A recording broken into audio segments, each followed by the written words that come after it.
जे तत्वज्ञान भगवंतांच्या दिव्य इंद्रियांना संतुष्ट करत नाही ते व्यर्थ समजले जाते. तर इथे तुम्ही वेगवेगळ्या तत्वज्ञानांचं वर्णन केलेलं आहे. याच्या आधी आपण पाहिलं की व्यासदेवांनी कशा प्रकारे बऱ्याच काही तत्वज्ञानाच्या गोष्टीचं वर्णन केलेलं आहे. विशेष करून त्यानं सुरुवातीला आपण पाहिलं की तुम्ही जे मन आहे, शरीर आहे आणि आत्मा आहे याचं वर्णन केलेलं आहे भरपूर. आणि या सर्व गोष्टींचं वर्णन केल्यानंतरही तुम्हाला संतुष्टी प्राप्त झाली नाही ना, असं नारद मुनीने व्यासदेवांना सुरुवातीला विचारलंय. आणि त्याचमुळे इथे नारद मुनी जे आहेत हे सांगतायत की हे जे तत्वज्ञान आहे ज्याच्यामध्ये बऱ्याच काही गोष्टींची चर्चा होते आणि त्या तत्वज्ञानामध्ये भगवंतांच्या दिव्य इंद्रियांना संतुष्ट करणारं जर तत्वज्ञान नसेल किंवा भगवंतांच्या उदात्त अमल यशाची वास्तविकपणे प्रशंसा केली नसेल, तर अशा प्रकारे भगवंतांचे गुण, रूप, लीला आणि नाम यांची जर प्रशंसा केली नसेल तर तिथे संतुष्टी जी आहे, संतोष जो आहे हा प्राप्त होणार नाहीये. आपण रोज गातो, श्री राधिका माधवयोर पार, माधुर्य लीला गुण रूप नामना, प्रतीक्षणा स्वादन लोलुपस्य, वंदे गुरो श्री चरण अरविंदम. ह्याच्यात काय पाहतो आपण, आम्ही माझ्या अशा गुरुदेवांच्या चरणी जे आहे हे प्रणाम करतोय. वंदे गुरु श्री चरण अरविंदम. कोण असे गुरुदेव? जे प्रतीक्षणा स्वादन लोलुपस्य, जे स्वाद घेत आहेत. स्वादन लोलुपस्य म्हणजे पूर्णपणे त्या स्वादामध्ये लोलुप किंवा पूर्णपणे लोटपोट झालेले आहेत किंवा त्या गोष्टीचं पूर्णपणे आस्वादन घेत आहेत. आणि हे आस्वादन असं आहे की त्या गोष्टीला ते टाळू शकत नाहीत. पूर्णपणे नित्य रूपाने जे आहेत या गोष्टीचं आस्वादन घेत आहेत. कोणत्या गोष्टीचं आस्वादन घेत आहेत? श्री राधिका माधयोर पार, राधा आणि माधव यांच्या गुण रूप लीला नाम या चार गोष्टींचं हे पूर्णपणे आस्वादन घेतात. आणि त्या आस्वादनामध्ये ते ओतप्रोत झालेले आहेत, ते अतिशय आनंदित झालेले आहेत, अतिशय संतुष्ट झालेले आहेत. असे गुरुदेव जे आहेत त्यांच्या चरणी मी प्रणाम करत आहे. तर अशा प्रकारे जे भगवंतांचे शुद्ध भक्त जे आहेत हे अशा भगवंतांच्या गुण, रूप, लीला आणि नाम याच्या निरंतर आनंद घेत असतात आणि त्यामुळे ते नेहमी संतुष्ट असतात. तर इथे नारद मुनी लगेच हे व्यासदेवांना उत्तर देत आहे की तुम्ही भगवंतांच्या उदात्त यशाची वास्तविकपणे प्रशंसा केलेली नाहीये, अमल आणि उदात्त सांगितलेले आहे. आता इथे भगवतो असं अमलम, हे निष्कलंक आहेत. भगवंत कसे आहेत? निष्कलंक आहेत. त्यांच्यात कसलाही कलंक नाही, त्यांच्यात कसलाही दोष नाही आहे. आणि त्याचबरोबर भगवंत जे आहेत हे अतिशय कृपाळू आहेत. आणि असे कृपाळू भगवंत जे आहेत यांच्या यशाचं गुणगान केलेलं नाहीये तुम्ही पूर्णपणे. आणि त्याचबरोबर हे तत्वज्ञान जे आहे ज्याच्यात भगवंतांच्या इंद्रियांना संतुष्ट करणारं तत्वज्ञान आहे. ऋषिकेश ऋषिकेन सेवया ते भक्तिरुच्यते. त्यामध्ये काय सांगितलं की भगवंत ऋषिकेश जे आहेत, जे इंद्रियांचे स्वामी आहेत, त्यांची सेवा केल्याने भक्ती जी आहे याचा उद्धार होतो. तर असं तत्वज्ञान जे आहे ते भगवंतांच्या ऋषिकेशाच्या इंद्रियांना संतुष्ट करणारं जे तत्वज्ञान आहे, हे तत्वज्ञान जिथे चर्चा होते तिथे नक्कीच संतुष्टी येणार आहे.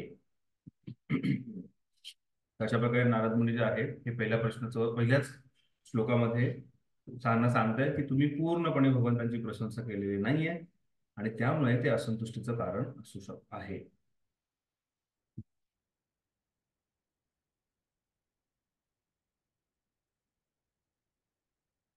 तात्पर्य वाचा. तात्पर्य वाचा. सेवा प्रेमी देवी माताजी.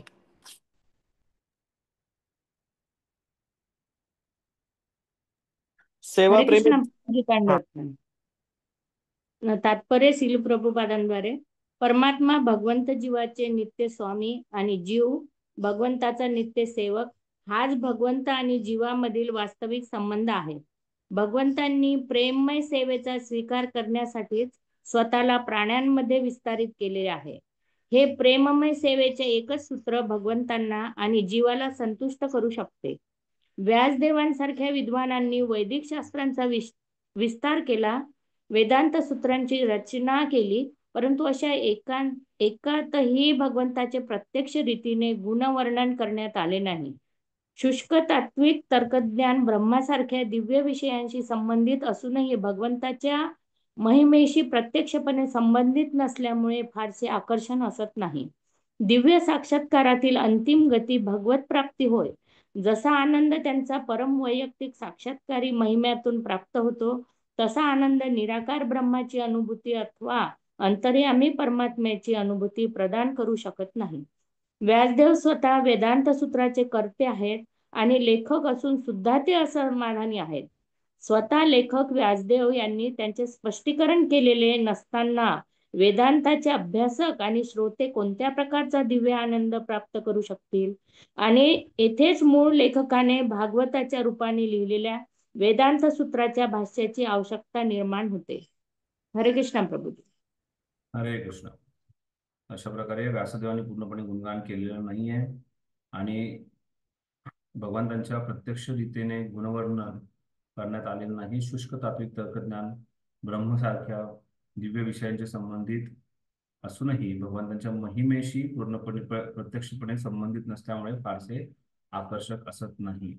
तर हे पूर्णपणे भगवंतांचे जे सुंदरसं रूप आहे किंवा भगवंतांच्या ज्या उत्कृष्ट लीला आहे यांच्याशी पूर्णपणे संबंधित नसल्यामुळे हे ज्ञान जे आहे हे शुष्क वाटतं आणि त्याच्यातून कसलाही रस प्राप्त होत नाही आणि त्यामुळे व्यक्ती जो आहे हा संतुष्ट होत नाही.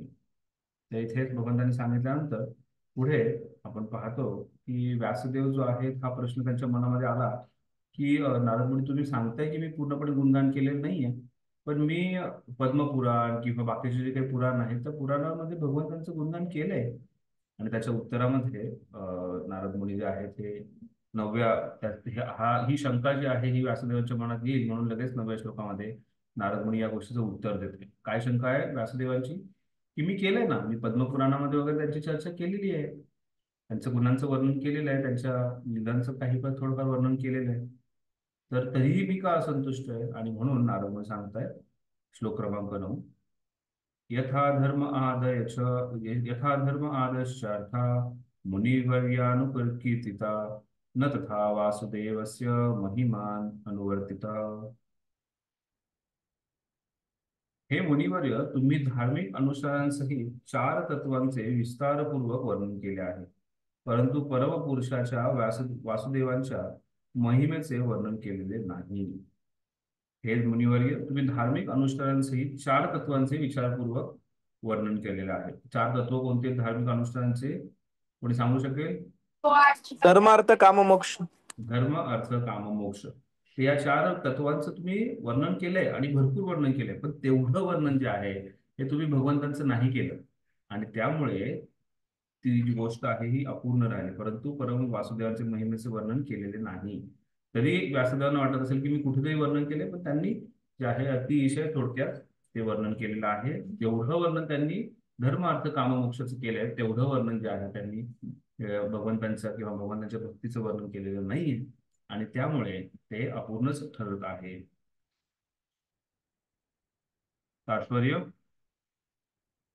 तात्पर्य वाचा त्रिलोक सुंदरी माताजी. हरे कृष्ण. तात्पर्य श्रील प्रभुपादांद्वारा श्री नारदांनी केलेले सर्वश्रेष्ठ निदान येथे ताबडतोब जाहीर झाले आहे.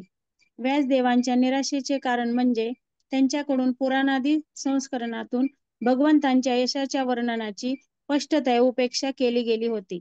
अर्थात त्यांनी सहजगत्या भगवान श्रीकृष्णांच्या यशाचे वर्णन काही अंशी केले होते, परंतु धर्म अर्थ काम मोक्ष यांच्या वर्णनाप्रमाणे नव्हे. हे 4ही पुरुषार्थ भगवत भक्तीच्या तुलनेत निकृष्ट आहेत. एक अधिकारी विद्वान म्हणून श्रील व्यासदेवांना हा फरक निश्चितच माहीत होता. असे असूनही भगवंतांच्या प्रेममय भक्तीसारख्या उत्तम गोष्टीला अधिक महत्त्व न देता एका दृष्टीने त्यांनी आपल्या वेळेचा दुरुपयोग केला होता आणि म्हणून ते विषादग्रस्त झाले होते. यावरून हे स्पष्टपणे सूचित होते की भगवत भक्तीच्या मार्गाचे अनुसरण केल्याविना कोणीही प्रसन्न होऊ शकत नाही. या वस्तुस्थितीचा स्पष्ट उल्लेख भगवद्गीतेमध्ये करण्यात आला आहे. धर्म आदी पुरुषार्थात मुक्ती किंवा मोक्ष हा अंतिम पुरुषार्थ आहे. या स्थितीनंतर मनुष्य भक्तीकडे प्रवृत्त होतो. यालाच आत्मसाक्षात्कार अथवा ब्रह्मभूत अवस्था असे म्हणतात. ही ब्रह्मभूत अवस्था प्राप्त केल्यानंतर मनुष्य संतुष्ट होतो, परंतु हा मुक्तावस्थेतील संतोष म्हणजे खऱ्या दिव्य आनंदाची सुरुवात आहे. मनुष्याने या सापेक्ष जगात उदासीनता आणि समता प्राप्त करून मग प्रगती केली पाहिजे. या समदर्शी अवस्थेला पार करून तो भगवंतांच्या दिव्य प्रेममय भक्तीत स्थिर होतो. भगवद्गीतेत भगवंतांचा हाच उपदेश आहे. निष्कर्ष असा की ब्रह्मभूत स्तराचे विशेष स्थान राखण्यासाठी आणि त्याचप्रमाणे दिव्य साक्षात्काराचा स्तर अधिक वाढविण्यासाठी नारदांनी व्यासदेवांना उत्सुकतापूर्वक आणि जोरदारपणे भक्ती मार्गाचे वर्णन करण्याकरिता प्रोत्साहित केले की त्यामुळे त्यांचा विषाद दूर होणार होता. हरे कृष्ण. हरे कृष्ण. तर इथे तात्पर्यामध्ये आपण पाहतोय की कशा प्रकारे हे सर्वश्रेष्ठ निदान जे आहे ताबडतोब जाहीर केले की तुम्ही भगवंतांचं पूर्णपणे गुणगान केलेलं नाहीये, परंतु धर्मार्थ काममोक्ष यांचंच वर्णन केलेलं आहे. आणि याच्या पुरुषार्थ याला म्हणतात. हे चारही पुरुषार्थ जे आहे हे भगवंत भक्तीच्या तुलनेत निकृष्ट आहेत. त्यामुळे ही अतिशय महत्वाची गोष्ट आपल्याला समजायची.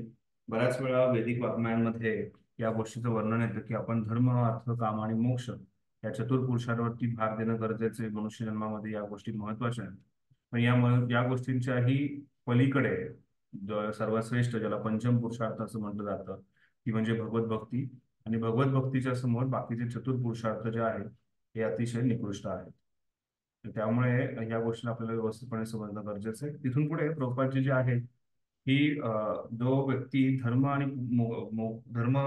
अर्थ, काम, मोक्ष आणि त्यानंतर मोक्षानंतर जी त्याची परिस्थिती आहे तिथे प्रभुपाद खूप छान प्रकारे सांगतायत की धर्म आदी पुरुषार्थ, मुक्ती आणि मोक्ष हा अंतिम पुरुषार्थ आहे. या स्थितीनंतर मनुष्य भक्तीकडे प्रवृत्त होतो. तर एखाद्या व्यक्तीचा उद्धार होतो, मुक्ती प्राप्त होते, म्हणजे त्याचा उद्धार जो आहे हा भगवत भक्तीकडे होतो. आणि असा व्यक्ती जेव्हा भगवत भक्तीकडे प्रवृत्त होतो तर त्याचा जो साक्षात्कार आहे, ती जी सुरुवात आहे, याला ब्रह्मभूत अवस्था असं म्हटलं जातं. आणि त्यामुळे भगवद्गीतेत आपण पाहतो ब्रह्मभूत प्रसन्न आत्मा न शोचनत कांक्षती हा जो श्लोक आहे त्या श्लोकामध्ये आपण पाहतो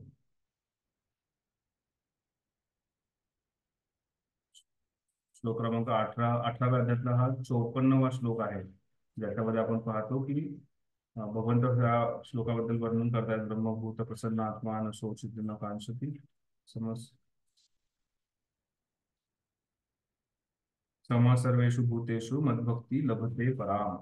तर जो व्यक्ती ब्रह्मभूत अवस्थेमध्ये आहे, म्हणजे ज्याला मोक्षानंतरचा जो साक्षात्कार झालेला आहे, म्हणजे भगवत भक्तीचा जो साक्षात्कार झालेला आहे, असा व्यक्ती येतो. आणि हा व्यक्ती जो आहे हा असा साक्षात्कार झाल्यानंतर जो आहे त्याची संतुष्टी जी आहे जीवनातली याची सुरुवात होते.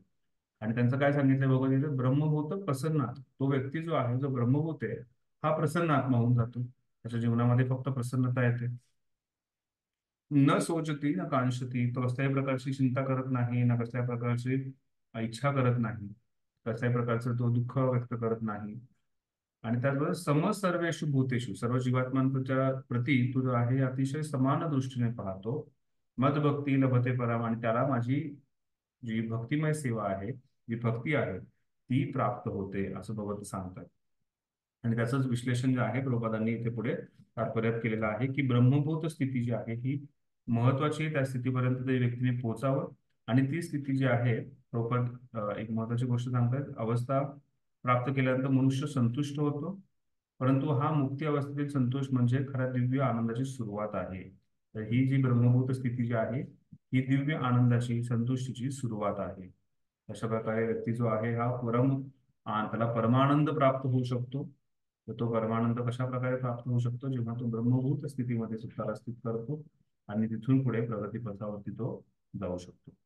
तर इथे हे भगवंतांनी जेव्हा अर्जुनाला इथे नारद मुनी जे आहेत हे व्यासदेवांना जेव्हा या गोष्टीचं वर्णन करतात, तर त्यावेळेस नारद मुनी व्यासदेवांना हे वर्णन केल्यानंतर पुढे नारद मुनी जे आहेत हे महत्वाच्या गोष्टीवरती चर्चा करतात की जे शास्त्रांचं तुम्ही लिखाण केलेलं आहे किंवा अध्ययन केलेलं आहे त्याच्यामध्ये काही प्रभूजी हरे कृष्ण. यस प्रभूजी, या ठिकाणी जे ब्रह्मभूत आहे ते ब्रह्मभूत म्हणजे एक शुद्ध भक्तीशी आपण तुलना करता येईल का? ही शुद्ध भक्तीची सुरुवात आहे प्रभूजी.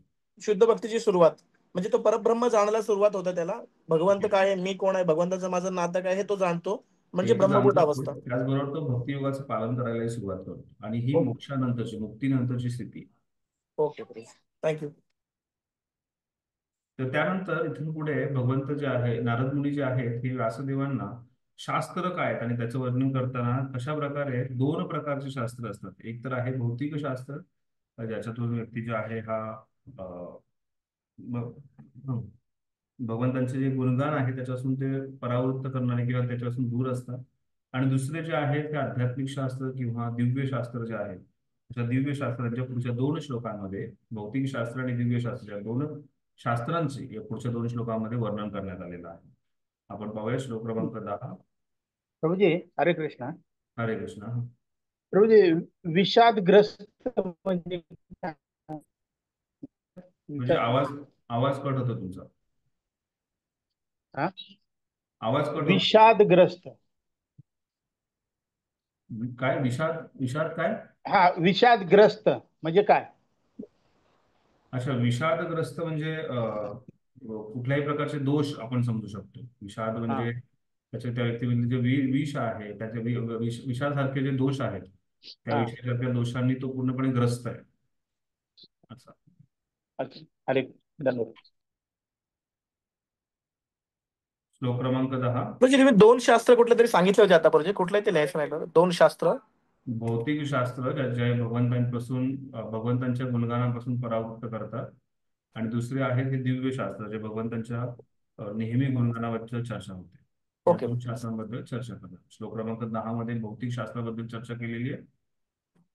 न यद्वच चित्रपटम हरे हरे यशो जगत पवित्रम प्रभुनीत कर्हचे तदायसं तीर्थमुशन्ति मानसा न यत्र हंसा निरमन्ति उशिक्षया. भाषांतर. जी वाणी संपूर्ण जगाला पवित्र करणाऱ्या भगवंतांचे यशाचे वर्णन करीत नाही अशा वाणीला साधू पुरुष कावळ्याच्या तीर्थाप्रमाणे समजतात. दिव्य धामवासी असे सर्व पूर्ण व्यक्ती हंसाप्रमाणे त्या ठिकाणी रमण करीत नाही. तर हंस जो आहे किंवा दिव्य पुरुष आहेत, शुद्ध भक्त जे आहेत, त्यांना राजहंस म्हणून सुद्धा त्याची तुलना केली जाते. ते हंसांमध्येही महान आहेत. असे हंसाचे एक विशेष गुण आहे. हंस जो आहे हा फक्त जिथे शुद्ध शुद्ध जल आहे, शुद्ध जागा आहे, त्याच ठिकाणी हंस दिसून येतात. पण कावळे जे आहेत हे नेहमी कचराकुंडी जिथे आहे त्या कचराकुंडीवरती दिसून येतात. तर जे व्यक्ती भगवंतांचं गुणगान जे शास्त्र जे आहे हे भगवंतांचं गुणगान करत नाही ते म्हणजे कावळ्यांचे स्थानाप्रमाणे कावळ्या ज्या ठिकाणी सगळे एकत्र येतात, कावकाव करतात आणि तिथल्या गोष्टींमध्ये रस घेण्याचा प्रयत्न करतात. कुठल्या गोष्टीमध्ये ज्या कचरा आहे त्या कचऱ्यामध्ये रस घेण्याचा ते प्रयत्न करतात, अशा प्रकारे ते कावळ्याच्या तीर्थसमान आहे. आणि तशा ठिकाणी जे दिव्य धामवासी राजहंस आहेत म्हणजे वैष्णव आहेत ते कधीही तिथे भाग घेत नाहीत. तर त्यामुळे आपल्याला असं कुठल्याही शास्त्रामध्ये रुची घेणं, वाचणं, त्याचं अध्ययन करणं काहीच अर्थ नाही. म्हणजे त्याची तुलना जी आहे आपण त्याच्याबद्दल वर्णनच पाहायचं असेल तर असे भरपूर नॉवेल्स येतात, म्हणजे कादंबऱ्या येतात, आणि त्या कादंबऱ्यांमध्ये कुठेतरी हास्य आहे, कुठे रौद्र आहे, कुठेतरी काहीतरी विभत्स होत आहे, कुठे त्याच्यामध्ये काम वासना प्रकट करणाऱ्या गोष्टी आहेत, किंवा कुठेतरी काहीतरी आश्चर्यकारक गोष्टी आहेत. अशा भरपूर कादंबऱ्या आहेत. त्यातून भरपूर वेगवेगळे रस जे आहेत हे उत्पन्न होत असतात. आणि असे रस उत्पन्न होत जेव्हा असतात त्यावेळेस त्याच्यामध्ये जेव्हा व्यक्ती रस घेतो, मग त्याच्यामध्ये काही कामवासना आहे, कुठे क्रोध आहे, कुठे लढाई आहे, कुठे अशा वेगवेगळ्या गोष्टींमध्ये रस घेतल्यानंतर तो व्यक्ती कधीही भगवंतांचं गुणगान करणं किंवा भगवंतांच्या चिंतनामध्ये नाहीये.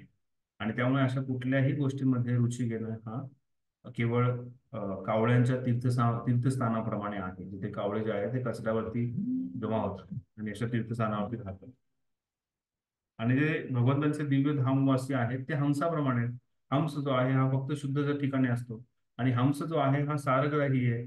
त्याला जर दूध दिलं तर दुधातून ते पाणी वेगळं करून फक्त दूध घेणारा व्यक्ती आहे. तर अशा प्रकारे हे दूध जे आहे हे भगवंतांचं गुणगान आहे.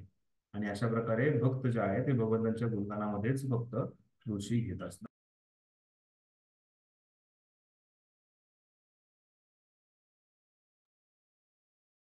तुमचा आवाज बंद झाला प्रभूजी. तात्पर्य वाचायचंय का? हा प्रभू, तात्पर्य वाचा. वृंदाप्रिया गोपी माताजी तात्पर्य वाचा. हरे कृष्ण प्रभूजी, दंडवत प्रणाम. कावळे आणि हंस हे वेगवेगळी मानसिक प्रवृत्ती असल्यामुळे एकसारखे पक्षी नाहीत. सकाम कर्मामध्ये व्यस्त असणाऱ्या लोकांची किंवा विषयलोभी कामुक लोकांची तुलना कावळ्यांबरोबर केलेली आहे. कावळ्यांना केर कचरा टाकण्याचे ठिकाण फार आवडते. त्याचप्रमाणे सकाम कर्मे करणाऱ्या कामुक व्यक्तींना सुरा, सुंदरी आणि स्थूल इंद्रिय तृप्तीची ठिकाणे प्रिय असतात. सभा आणि संमेलनासाठी कावडे ज्या ठिकाणी एकत्र जमतात तेथे हंसांना आनंद वाटत नाही. त्याऐवजी ते जेथे आकर्षक निसर्ग सौंदर्य आहे, कमल नालांनी अलंकृत असलेली स्वच्छ पाण्याची सरोवरे आहेत, निसर्गाचे विविध रंगी सौंदर्य जेथे अवतरले आहे, अशा ठिकाणी पाहावयास मिळतात. हा त्या दोन प्रकारच्या पक्षात भेद आहे.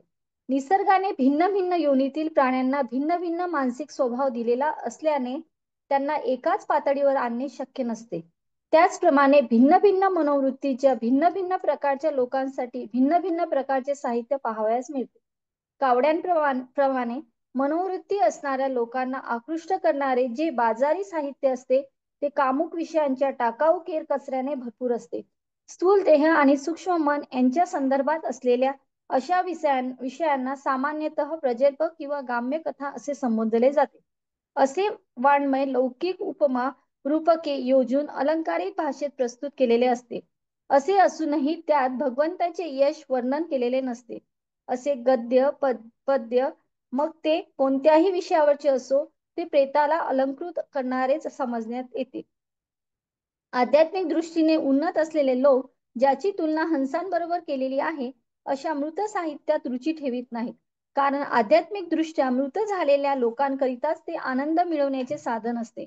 असे रजोगुणातील आणि तमोगुणातील साहित्य निरनिराळ्या शीर्षकाखाली वितरित केले जाते, परंतु त्याद्वारा मानवाची आध्यात्मिक जिज्ञासा यत्किंचित देखील पूर्ण होत नाही आणि अध्यात्मात उन्नत अशा हंसासमान लोकांना अशा साहित्याशी काही कर्तव्य नसते.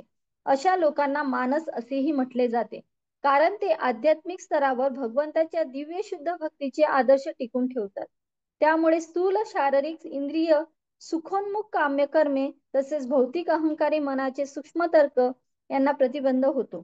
सामाजिक, साहित्यिक, वैज्ञानिक आणि लौकिक कवी, मीमांसक, राजनीतिज्ञ असे जे सर्व इंद्रिय सुखांच्या भौतिक प्रगतीत पूर्णपणे व्यस्त झालेले आहे ते सर्व भौतिक मायाशक्तीच्या कठपुतळ्या आहेत. ते जेथे अस्वीकृत विषयवस्तू टाकलेल्या आहेत त्या जागेत आनंद घेतात. श्रीधर स्वामींच्या मते हा वैश्यागामी लोकांचा आनंद आहे. जे साहित्य भगवंताच्या महात्म्याचे वर्णन करते त्या साहित्याचा आनंद ज्यांनी मानवी कर्तव्य कर्मांचे सार हस्तगत केले आहे असे परमहंसच घेत असतात. हरे कृष्ण. हरे कृष्ण. तर इथे अशा प्रकारे प्रभुपाद जे आहेत हे फार कडक भाषेमध्ये सांगतायत की कशा प्रकारे कुठल्याही गद्य आणि पद्य जे आहे कोणत्याही विषयावरचे असेल तर ते प्रेताला अलंकृत करणारे समजण्यासारखे. एखादं जे प्रेत आहे त्या प्रेताला काही अलंकृत करण्यासमोरचे हे गद्य पद्य जे भौतिक गोष्टींचा प्रचार प्रसार करतायत आणि अशामुळे अशा कुठल्याही गोष्टीमध्ये आपल्याला रस घ्यायचा नाहीये. आणि इथे नारद मुनी व्यासदेवांना सांगताय की तुम्ही केलेल्या गोष्टी ज्या आहेत त्यात पूर्णपणे भगवंतांचं गुणगान नाहीये आणि त्यामुळे ह्यात बऱ्याच काही भौतिक गोष्टींचा समावेश आहे, ज्याच्यामध्ये या शरीराशी संबंधित या शरीराला संतुष्ट करणाऱ्या गोष्टींच्या संबंधित गोष्टींचं वर्णन केलंय आणि त्या गोष्टींचं वर्णन जास्त आहे पण भगवंतांचं गुणगान जास्त नाहीये. आणि त्यामुळे हे भौतिक शास्त्र जे आहेत किंवा भौतिक ग्रंथ आहेत, भौतिक पुस्तकं जे आहेत त्याच्यामुळे माणसाला कधीही संतुष्टी प्राप्त होणार नाहीये. तर त्यापेक्षा आपण आध्यात्मिक शास्त्रांमध्ये रुची घेणं गरजेचं. हे सांगितल्यानंतर भागवताचा एक अतिशय प्रसिद्ध श्लोक जो आहे हा पुढचा श्लोक 11 नंबरचा, ज्याच्यामध्ये शास्त्रांचं गुणगान केलेलं आहे. त्या शास्त्रांचं गुणगान करण्यास सांगितलं आहे. जरी बाह्य दृष्टीने ते पूर्ण वाटत नसेल तरीही भगवंतांचं जर गुणगान असेल तर हे शास्त्र जे आहेत ते अतिशय महत्वाचे आहेत. ते शास्त्र जे आहेत अतिशय परिपूर्ण आहे. जिथे भगवंतांचं पूर्णपणे गुणगान होतं ते शास्त्र आणि त्या तिची कथा ह्या सर्व पूर्ण आहेत आणि त्याला पूर्णपणे समजून पूर्णपणे त्याचा स्वीकार करणे आणि त्याचं गायन करणं हे साधूचं एक कर्तव्य आहे किंवा साधू जो आहे त्या गोष्टीमध्ये रुची घेतो. हे सांगताना श्लोक क्रमांक 11 मध्ये भगवंत व्यासदेव नारद मुनी जे आहेत व्यासदेवाला सांगतायत. श्लोक क्रमांक 11 तद्वाद विसर्गो जनताग विप्लो यस्मिन् प्रतिश्लोकम प्रबद्ध प्रकृती नामाने अनंतश यशोकितानि यत् शृण्वन्ति गायन्ति गृह्यन्ति साधवा. भाषांतर हा श्लोक पाठांतरासाठी आहे, कृपया याची नोट करावे की हा श्लोक पाठ करायचा सर्वांना. तद्वाद विसर्गो जनताग विप्लो यस्मिन् प्रतिश्लोकमवद्ध यत्तपि नामानि अनंतश यशोकितानि यत् शृण्वन्ति गायन्ति गृणंती साधव. भाषांतर. दुसरीकडे जे साहित्य भगवान अनंताच्या नाम, यश, रूप, लीला इत्यादींच्या दिव्य महात्म्यांचे वर्णनाने पूर्ण आहे, ती एक आगळी रचना आहे. ती या जगातील दिशाहीन संस्कृतीतील अपवित्र जीवनात क्रांती घडवून आणणाऱ्या दिव्य शब्दांनी ओतप्रोत आहे. असे हे दिव्य साहित्य जरी अनियमित रूपाने नसले असेल तरी प्रामाणिक शुद्ध लोकांकडून ते स्वीकारले जाते, त्याचे श्रवण गायन केले जाते. बऱ्याच वेळा प्रभुपाद जेव्हा प्रभुपादांना काही विद्वान पंडित, संस्कृत पंडित जे आहे देश आपल्या भारतामध्ये भेटायला येत होते, तर ते भेटल्यानंतर बऱ्याच वेळा प्रभुपादांच्या भाषांतरांमध्ये चुका काढण्याचा प्रयत्न करायचे. बऱ्याच वेळा प्रभुपादांच्या शब्दार्थांमध्ये चुका आहे, भाषांतरात चुका आहे, तुम्ही लिहिलेला अर्थ जो आहे हा वेगळा आहे असं सांगण्याचा प्रयत्न करायचा. तर अशा बऱ्याच काही त्रुटी त्याच्यामध्ये सापडायच्या. तरीही प्रभुपाद त्यावेळेस हा श्लोक म्हणून सांगतात की तद्वाद विसर्गो जनता विप्लव. हे हे ग्रंथ जे आहेत हे अतिशय क्रांतिकारी आहेत. हे जरी त्रुटी असतील, दिसत असतील, तरी हे ग्रंथ पूर्ण आहेत आणि त्याच्यामुळे व्यक्तीच्या अपवित्र स्थिती जी आहे ही पवित्र होणार आहे. असे ग्रंथ जे आहेत ज्याच्यामध्ये भगवंतांचं पूर्णपणे गुणगान केले, भगवंतांच्या प्रसन्नतेसाठी लिहिलेले जे ग्रंथ आहेत, जे समोरच्या व्यक्तीला नक्की शुद्ध करणार आहेत.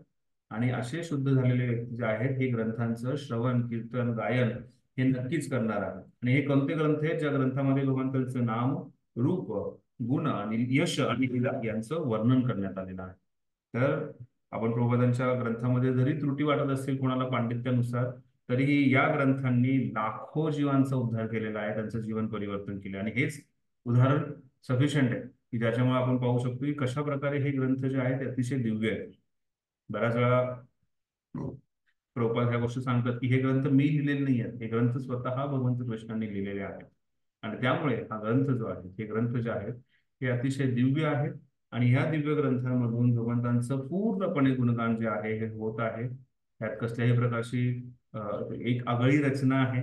जरी ग्रंथामध्ये आपण पाहिलं प्रभुपादांच्या तात्पर्यांमध्ये जर तुम्ही पाहिलं की प्रभुपाद बऱ्याच वेळा पुढचे काही श्लोकांचं तात्पर्य जे आहे आधी समजून सांगतात आणि पुढे मग अशी रचना असल्यानंतर लोकांना वाटतं नाही नाही बाबा त्या श्लोकाची चर्चा तिथेच व्हायला पाहिजे, इकडची तिकडची चर्चा का. पण इतकी उत्कृष्ट रचना केलेली आहे की ती रचना जे हा ग्रंथ हातात घेतल्यानंतर जीवन परिवर्तन होतं, याचं वाध्यन केल्यानंतर तो व्यक्ती जो आहे हा भगवत प्रेमामध्ये, भगवत भक्तीमध्ये ओतप्रत होतो. आणि त्यामुळे हे ग्रंथ जे आहे जे प्रभुपादांचे ते असे अतिशय दिव्य आहेत.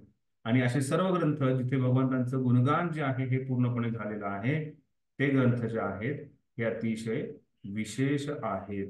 आणि त्यामुळे अशा ग्रंथांचा स्वीकार करणं गरजेचं आहे हे सांगून नारद मुनी व्यासदेवांना सांगतायत की असा ग्रंथ येणं गरजेचं आहे ज्याच्यामध्ये भगवंतांच्या पूर्णपणे यश, कीर्तन, रूप, लीला, नाम यांचं नामानी अनंतस्य यशोकितानीय हे होणं फार गरजेचं आहे. त्यांचं नाम, रूप, लीला आणि यश याचं पूर्णपणे गुणगान होणं अतिशय गरजेचं आहे. तद्वाद विसर्गो जनता विप्लवो. खूप छान श्लोक आहे हा. कृपया हा श्लोक पाठांतर करावा. हा श्लोक पाठांतरासाठी परीक्षेमध्ये आहे. ठीक आहे, तात्पर्य वाचा. तात्पर्य वाचा साक्षी पाटील माताजी. हरे कृष्ण. तात्पर्य. महान चिंतकाचे वैशिष्ट्य हे असते की ते वाईटातूनही अत्यंत श्रेष्ठ अशी गोष्ट शोधून काढतात. असे म्हणतात की बुद्धिमान माणसाने विषाच्या कुंडातून अमृत ग्रहण करावे, अपवित्र स्थानी पडलेले सोनेही स्वीकारावे, उत्तम व गुणवान असेल तर अज्ञात कुळातील स्त्रियालाही पत्नी म्हणून स्वीकारावे आणि अस्पृश्य अशा कुळातील गुरुपासून सदुपदेश ग्रहण करावा. या काही नीतीपर शिकवणी आहेत, त्या सर्वांनाच कोणत्याही अपवादाविना लागू होतात. संत पुरुषाची स्थिती मात्र सामान्य माणसाहून उच्च स्तरावर असते. तो नेहमीच परमेश्वराच्या यशाचे गान करण्यात व्यस्त असतो. परमेश्वराच्या पवित्र नामाचा आणि महिमेचा प्रचार केल्याने जगाचे दूषित स्वरूप बदलू शकते. भागवतासारख्या दिव्य वाङ्मयाच्या प्रसारामुळे लोकांचे आचरण शुद्ध होईल. भागवताच्या या श्लोकावर भाष्य करताना आपल्या पुढे एक संकट उपस्थित झाले आहे. आमचा शेजारी देश चीन याने भारताच्या सीमेवर आक्रमण केले आहे. जरी आमचा राजनैतिक क्षेत्राशी काही संबंध नाही तरी आम्हाला हे ठाऊक आहे की भारत आणि चीन हे दोन्ही देश कोणत्याही वैमनस्याविना अनेक शतके शांतीपूर्वक राहत आहेत. याचे कारण हे आहे की त्यावेळी भावनामय वातावरण होते. या पृथ्वीतलावरचा प्रत्येक देश परमेश्वराला भीत होता. लोक सरळ हृदयाचे आणि सरळ मार्गी होते. त्यावेळी राजनैतिक डावपेचांची कोणतीही आवश्यकता नव्हती. चीन आणि भारत या देशात भूमीवरून कोणतेही भांडण नव्हते. कलह हा जनतेसाठी कधीही हितकारक नसतो आणि निश्चितच या कारणास्तव युद्ध करण्याचे काही कारण नाही. परंतु या कलहाच्या कलियुगात मागे सांगितल्याप्रमाणे थोडी जरी उत्तेजना मिळाली तरी कलह माजतात. हा प्रश्नांचा भाग नाही तर या कलियुगातील सामाजिक प्रदूषण त्याला कारण आहे. एका विशिष्ट वर्गाचे लोक परमेश्वराच्या नामाचे यशाचे संकीर्तन करण्यापासून लोकांना परावृत्त करण्याची सूत्रबद्ध प्रचार करीत आहेत. म्हणूनच संपूर्ण विश्वात भागवताचा संदेश पोहोचवण्याची मोठी आवश्यकता आहे. प्रत्येक सुज्ञ भारतीय नागरिकाचे हे कर्तव्य आहे की त्यांनी अखिल जगाच्या कल्याणासाठी आणि इच्छित शांतीसाठी भागवताच्या दिव्य संदेशाचा प्रचार करावा. भारताने आपल्या या महत्वाच्या कार्याची उपेक्षा केली आहे. सत्य महाप्रभू सांगतात, भारत भूमीत होईल जन्मचार, सर्वत्र प्रचार गौरव. आपण जो आहे भारत भूमीवर जन्म घेतलेला आहे आणि त्यामुळे या पवित्र भूमीत जन्म घेतल्यामुळे या शास्त्रांचं व्यवस्थितपणे अध्ययन करणं आणि त्याचा प्रचार प्रसार करणं महत्वाचं आहे. मी भारत या शब्दाची व्याख्या, शब्दाचं एक्सप्लेनेशन जे आहे आधी दिलेलं आहे. भा म्हणजे भास्कर, रथ म्हणजे रती. जो भास्करामध्ये रती घेतो म्हणजे सूर्यामध्ये रती घेतो तो भारतीय. असं नाहीये, जिथे सूर्य येतो तिथून अज्ञान दूर होतं, जिथून अंधकार दूर होतो. आणि हा सूर्य म्हणजे ज्ञानासमान आहे. जिथे ज्ञान येतं तिथून पूर्णपणे जीवनातला अज्ञान, अंधकार जो आहे हा दूर होतो. आणि त्यामुळे इथे सूर्याची तुलना जी आहे ज्ञानामध्ये ज्ञानासाठी केलेली आहे.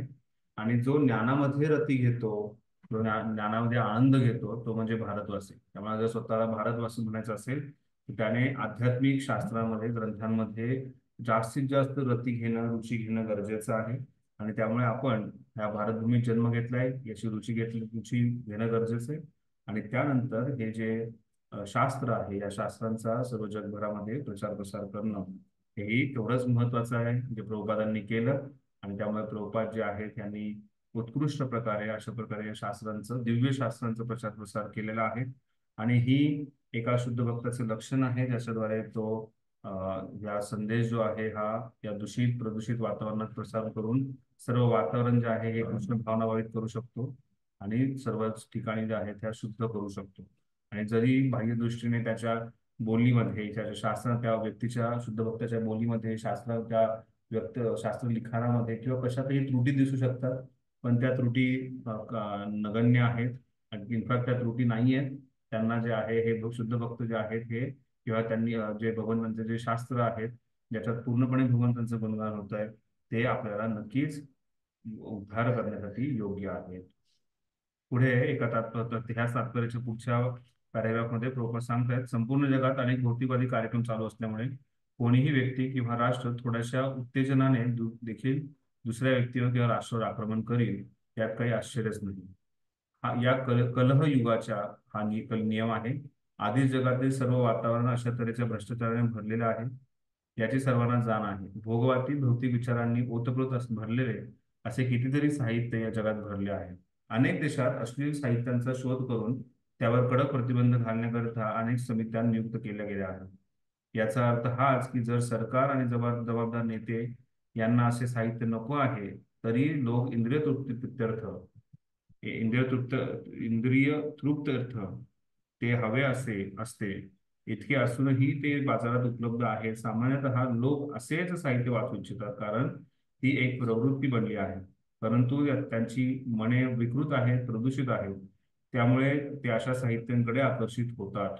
अशा विकृत साहित्यांकडे बरेच व्यक्ती जे आहेत ते आकर्षित होतात. अशा स्थितीत श्रीमद भागवतासारख्या दिव्य साहित्याने जनसामान्याचा भ्रष्टपणाचा व्यापार कमी होईल आणि त्याचबरोबर रुचकर साहित्य वाचनाची त्याची आवडही पूर्ण होईल. सुरुवातीला त्यांना आध्यात्मिक साहित्यात गोडी वाटणार नाही. उदाहरणार्थ ज्याला कावीळ झाली आहे त्याला खडीसाखर आवडत नाही, परंतु आपल्याला माहिती असेल की खडीसाखर हाच कावळीवरचा उपचार आहे. इंद्रतृप्तीच्या कावळीकर ग्रंथांचे सर्वत्र अध्ययन व्हावे यासाठी प्रचार कार्य करणे आवश्यक आहे. जेव्हा लोकांना अशा साहित्याची आवड निर्माण होईल तेव्हा समाजात विष पसरवणारे दुसरे साहित्य आपोआप नष्ट होईल. अशा प्रकारे हे जे मानव समाजासाठी श्रीमद भागवतम जो आहे अतिशय महत्वाचा ग्रंथ आहे, जो एका औषधासमान आहे आणि आपल्या जीवनातली जी कावीळ आहे ती पूर्णपणे दूर करणारे आजार जो आहे हा दूर करणार आहे. आणि त्यामुळे श्रीमद भागवतम एक उत्कृष्ट उपचार जो आहे हा आहे. हे सांगितल्यानंतर आता नारद मुनी जे आहेत हळूहळू या गोष्टीचं महत्व जे आहे सांगत चाललेले आहेत. नारद मुनींनी सुरुवातीला सांगितलं की कशा प्रकारे तुम्ही भगवंतांचं पूर्णपणे गुणगान केलेलं नाहीये. त्यानंतर पुढे भगवंतांनी सांगितलं की तुम्ही धर्म अर्थ काम मोक्ष याच्यावरती जास्त चर्चा केली, भगवंतांवरती जास्त चर्चा केली नाही. हे सांगितल्यानंतर असे भौतिक शास्त्र जे आहेत जे व्यक्तीला भगवंतांपासून परावृत्त करतात आणि असे आध्यात्मिक शास्त्र जे आहेत ज्याच्यामध्ये हंस जे आहेत राजहंस रुची घेतात, शुद्ध भक्त रुची घेतात आणि ते भगवंतांकडे अति जास्त आकर्षक होतात. हे सांगितल्यानंतर पुढे भगवान नारद मुनी एक महत्वाची चेतावणी देतात किंवा सूचना देतात. ते सांगतायत की तुम्ही असे शास्त्र वाचाल, पण हे शास्त्र वाचत असताना जर तुमच्या हृदयामध्ये भगवंतांप्रती भक्ती उत्पन्न झालेली नाहीये किंवा भगवंतांप्रती भक्ती नाहीये किंवा भक्तिभावाने तुम्ही या शास्त्रांचं अध्ययन जर करत नसाल तर हे सर्व काही व्यर्थ आहे. तर त्यामुळे शास्त्र जे आहे त्याच्यातून जे ज्ञान जे आहे याचं विज्ञानामध्ये परिवर्तन होणं गरजेचं आहे. साक्षात्कार जो आहे हा येणं गरजेचं आहे. त्यासाठी शास्त्रांचा अध्ययन जो आहे याच्याबरोबर भगवत भक्तीची किंवा कृष्ण भावनाचे भावित होणं हे अतिशय गरजेचं आहे. आणि त्यामुळे शास्त्रांमध्ये सुद्धा अशा गोष्टींचं खंडन केलेलं आहे ज्याच्यामध्ये फक्त शास्त्र आहेत आणि भगवत भक्ती नाहीये. त्यामुळे भगवत भक्ती हे महत्वाचा संदेश जो आहे या शास्त्रातून दिव्य शास्त्रातून आपल्याला मिळणं गरजेचं आहे. आणि हे सांगत नारद मुनी जे आहेत हे श्लोक क्रमांक 12 ते श्लोक क्रमांक 16 याच्यामध्ये भगवत भक्तीचे गुणगान करत आहेत. भगवत भक्ती जी आहे हे आपल्या जीवनातलं अतिशय मौल्यवान गोष्ट आहे असं वर्णन जे आहे हे श्लोक क्रमांक 12 ते 16 मध्ये नारद मुनी करत आहे. इथे भक्तीचं गुणगान जे आहे हे नारद मुनी सारख्या महान ऋषींकडून आपल्याला ऐकायला भेटतं. श्लोक क्रमांक 12 नैष्कर्म्यम अपि अच्युत भाव वर्जितम न शोभते ज्ञानमलम निरंजनम कुतः पुनः शाश्वत अभद्रमीश्वरे न चार्पित कर्म यद्यप्रकारणम. भाषांतर आत्मसाक्षात्काराचे ज्ञान सर्व भौतिक आसक्तीने रहित असले तरी जर ते अच्युत भगवंतांच्या भावनेने शून्य असले तर ते शोभून दिसत नाही. तर मग स्वभावतः दुःखप्रद व क्षणभंगूर असणारी सकाम कर्मे जर भगवंतांच्या भक्तीत उपयोगी पडत नसतील तर अशा कर्मांचा काय उपयोग. तेथे नैष्कर्म्यम आत्मसाक्षात्कार सकाम कर्मबंधनापासून मुक्त होऊन तर एखादा व्यक्ती जो आहे हा नैष्कर्म्याचं पालन करतोय, सकाम कर्मबंधनातून मुक्त होत आहे, पण तो जर अच्युत भगवंतांची पूर्णपणे गुणगान करत नसेल, त्यांच्या भावनेची शून्य असेल तर त्याच्या ह्या निष्कर्म हे त्याला अजिबात शोभून दिसत नाही. त्याचे निष्काम कर्म जे आहे हे त्याला अजिबात शोभून दिसत नाही. का? कारण तिथे भगवंतांचं गुणगान होत नाहीये, भगवंतांच्या भावना नाहीये, कृष्ण भावना भवित नाहीये. तर स्वभावतः दुःखप्रद आणि क्षणभंग असणारी काम कर्मे जर भगवंतांच्या भक्तीत उपयोग पडत नसतील त्यामुळे असा निष्काम कर्मयोगी जो भगवंतांचं पूर्णपणे जर गुणगान करू शकेल नसेल तर ते व्यर्थ आहे. आणि त्याचबरोबर काय सकाम कर्मींचं तर काय बोलायचं. सकाम कर्मी जे आहेत हे भगवंतांच्या भगवत भक्तीत त्यांचं सकाम कर्म जो उपयोग पडेल असेल तर ते सुद्धा पूर्णपणे व्यर्थ आहे.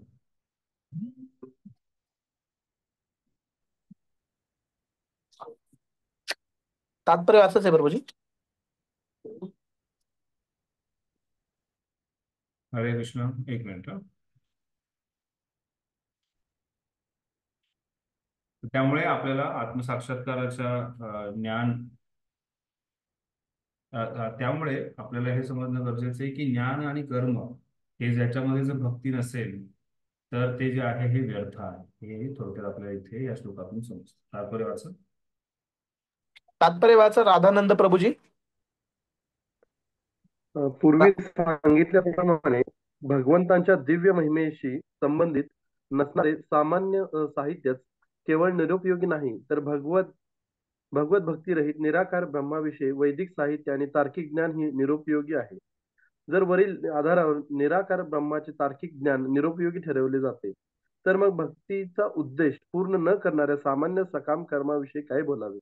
अशा काल्पनिक ज्ञानाने तसेच सकाम कर्माने कोणालाही सिद्धी प्राप्त होऊ शकत नाही. सामान्यतः सर्वजण सकाम कर्मात व्यस्त असतात. सकाम कर्म प्रारंभी आणि शेवटी असे सदैव कष्टदायकच असते. ते जर भगवत भक्तीच्या अधीन असेल तरच लाभप्रद होऊ शकते. भगवद्गीतेतही या विचाराचे समर्थन केले गेले आहे. अशा सकाम कर्माचे फळ भगवंतांच्या सेवेत अर्पण केले पाहिजे, नाहीतर ते संसार बंधनाला कारणीभूत होते.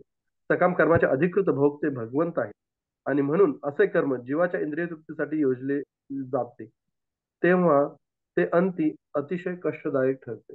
हरे कृष्ण. हरे कृष्ण.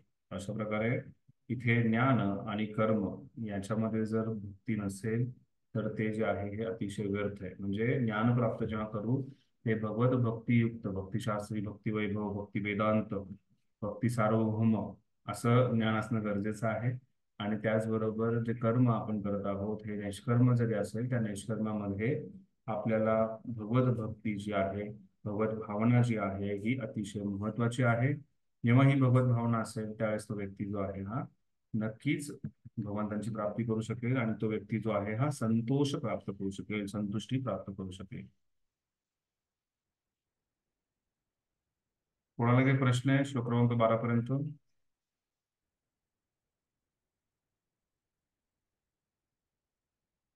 चालेल. श्लोक क्रमांक 8 मध्ये श्लोक क्रमांक 8 मध्ये एक प्रश्न होता. हा बोला. हा त्याच्यामध्ये जे म्हटलेलं आहे त्या तात्पर्यामध्ये तिसरी लाईन, भगवंतांनी प्रेममय सेवेचा स्वीकार करण्यासाठी स्वतःला प्राण्यांमध्ये विस्तारित केले आहे. हे कसं समजू शकतो आपण? भगवंतांनी प्राण्यामध्ये आपला विस्तार त्यांच्याकडून प्रेममय सेवेचा स्वीकार करण्यासाठीच केला आहे. तर आपण भगवंतांच्या ज्या लीला आहेत, मग वराह असेल, नरसिंह असेल, कूर्म असेल, मत्स्य असेल, या वेगवेगळ्या अवतारांमध्ये भगवंत विस्तार करतात त्यांचा स्वतःचा. आणि अशा विस्तारांमध्ये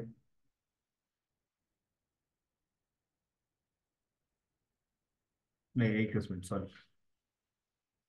परमात्मा अशा भगवंत त्यांच्याप्रमाणे स्वतंत्र आत्मा स्वाभाविक संबंध म्हणजे शाश्वत स्वामींचे शाश्वत सेवक हा एकच आहे. भगवंतांनी प्राण्यांमध्ये आपला विस्तार त्यांच्याकडून प्रेममय सेवेचा स्वीकार करण्यासाठीच केला आहे. आणि हे एकच भगवंताला आणि जीवाला संतुष्ट करू शकते.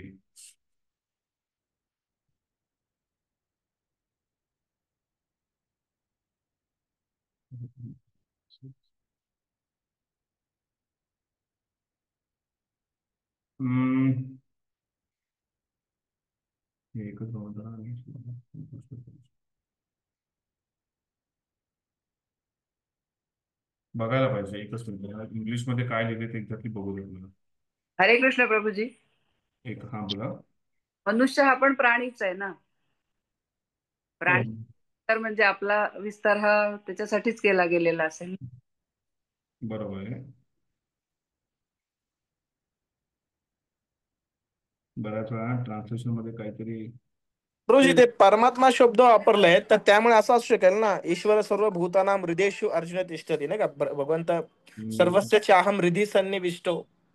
तर परमात्मा भगवंत जीवाचे नित्य स्वामी म्हटले ना, तर परमात्मा स्वरूप सगळ्यांमध्ये आहेत असं सांगायचं आहे का ते? इथे भाषांतरामध्ये हे झालेलं आहे. इंग्लिश मध्ये काय लिहिलंय? The Lord has expanded himself as a living beings in order to accept the living service. तर इथे प्राणी हा शब्द जो आहे हा सगळ्या जीवमात्रांसाठी आहे. त्यामुळे तर भगवंतांनी अशा प्रकारे जीवमात्रांकडून सेवा व्हावी आणि त्याच्यासाठी त्यांनी आपला विस्तार केलाय. विशेष करून त्याच्यामध्ये मनुष्य जे आहेत, असं मनुष्य म्हणून त्यांच्याकडून सेवा प्राप्त करावी आणि त्यांना आनंद प्रदान करावा यासाठी विस्तार केलेला आहे. तर त्यामुळे इथे लिव्हिंग बीइंग्सला इथे प्राणी म्हणून भाषांतर केलेले आहे. म्हणजे भाषांतरातली थोडीशी गडबड आहे. ठीक आहे, चालेल. ओके म्हणजे चराचर म्हणजे प्रभू. काय माताजी? चराचर. तुमचा आवाज कट होतो. चराचर चराचर शब्द जसा आहे तसं. हा बरोबर, चराचर शब्द जो आहे.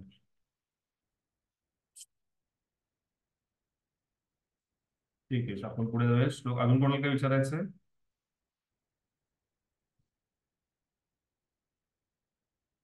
ठीक आहे, श्लोक क्रमांक 13. अथो महाभाग भवान मुदका शुचिश्रवा सत्यरतो धृतव्रता उरुक्रमस्याखिल बंध मुक्ते समाधिना नुस्मर त्वदिच्छेष्टितम्. भाषांतर. हे व्यासदेव, तुमची दृष्टी पूर्णपणे परिपूर्ण आहे, तुमची कीर्ती निष्कलंक आहे, तुमचे दृढतेने व्रताचरण करणारे, तुम्ही दृढतेने व्रताचरण करणारे आहात, तसेच सत्याचे पालन करणारे आहात, आणि अशा रीतीने तुम्ही अखिल लोकांना भौतिक बंधनातून मुक्ती मिळवून देण्याकरिता भगवंतांच्या दिव्य लीलाविषयी चिंतन करू शकता. तर इथे व्यासदेव जे आहे त्यांचं गुणगान करण्यात आलेलं आहे, त्यांच्या गुणांचं वर्णन करण्यात आलेलं आहे की तुम्ही जे आहात हे साधारण व्यक्ती नाही आहे, तुम्ही जे आहात हा दिव्य ग्रंथांचे लिखाण करणारे तुम्ही लेखक आहात, आणि त्यामुळे तुम्ही विशेष आहात असं सांगून नारद मुनी जे आहेत ते व्यासदेवांना एनकरेजमेंट देत आहेत, त्यांना स्फूर्ती देतात, त्यांना प्रेरणा देत आहेत, त्यांना उत्स्फूर्त करतायत की तुम्ही नक्कीच भगवंतांचं हे गुणगान जे आहेत हे व्यवस्थितपणे करू शकाल, आणि भगवंतांच्या लीलाविषयीचं जे चिंतन जे आहे हेही तुम्ही नक्कीच छानपणे करू शकाल. हे व्यासदेव, तुमची दृष्टी परिपूर्ण आहे, तुमची कीर्ती जी आहे हे निष्कलंक आहे, तुमचे कशाही प्रकारचा कलंक तुमच्या जीवनात लागलेला नाही आहे, तुमची कीर्ती जी आहे निष्कलंक आहे, तुम्ही दृढतेने व्रताचरण करणारे आहात, तसेच सत्याचे पालन करणारे आहात, आणि अशा रीतीने तुम्ही अखिल लोकांना भौतिक बंधनातून मुक्ती मिळवून देण्याकरता भगवंतांच्या दिव्य लीलाविषयी चिंतन करू शकता. इथे अमोघ दृक शुचिश्रव दृढव्रत महाभाग सत्यरतो असे वेगवेगळे विशेषण, वेगवेगळे गुणगान जे आहेत, गुण जे आहेत हे नारद मुनींचे इथे व्यक्त करण्यात आलेले आहेत. महाभाग, शुचिश्रवा, सत्यरतो, दृढव्रत, अशा प्रकारे नारद मुनी जे आहेत हे नारद मुनी जे आहेत ते व्यासदेवांचं गुणगान करतायत, आणि विशेष करून शेवटी ते सांगतायत तुम्ही जे आहात हे सर्व अखिल बंध मुक्ते, सगळे जे जीवात्मे आहेत त्यांचा उद्धार करण्यासाठी योग्य आहात.